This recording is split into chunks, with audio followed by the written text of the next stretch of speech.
আরে ভাই মায়া মানুষের কি লজিক, মানে গাঁজা ইয়াবা বলে মাদক, মদ বলে মাদক নাই। কি লজিক দেখাইবো, চলেন দেখা যাক কি লজিক দেখায়। না এগুলো কোনো কিছুতে আমি আসক্ত না। আপনাকে কি নিয়ে ধরছে? ইয়াবা পাইছেন আপনার কাছে? না তাহলে আমার কাছে কিছুই পায় নাই। কেন পুলিশ তো আমি আপনার কাছে just সঙ্গ 40 পিস ইয়াবা পাইছে? ভাই আমি যে সঙ্গ, কার সঙ্গ? ভাই আমি ঘুরতে বেরিয়েছি। হ্যাঁ, তো ইয়াবা কার কাছে পাইছে তাহলে? আসেন একটু হাইটা আসেন না। গাড়িতে বসেন ভাই নিয়ে হ্যাঁ? আসেন। গাড়িতে গাড়িতে পাইছে। তো এই গাড়ি কার, আপনার না? কার? আপনার সঙ্গীর। আপনি তো ছিলেন তাদের সাথে একসাথে, বাবা মানে আপনারা একসাথে 40 পিস ইয়াবা পাইছে, আবার আপনি বলতেছেন আপনার কাছে হয় নাই, গাড়িতে পাইছে। আচ্ছা, আপনার নাম কি? একটু সুন্দর জ্যোতি। করে তাকান তো সুন্দর উঠবে ছবি। বাড়ি কোথায়? ঢাকা মিরপুর। ঢাকা মিরপুর। বাবার নাম কি?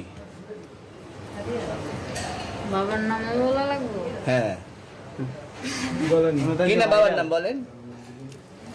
রহমান। রহমান। মায়ের নাম? পারুল। পারুল।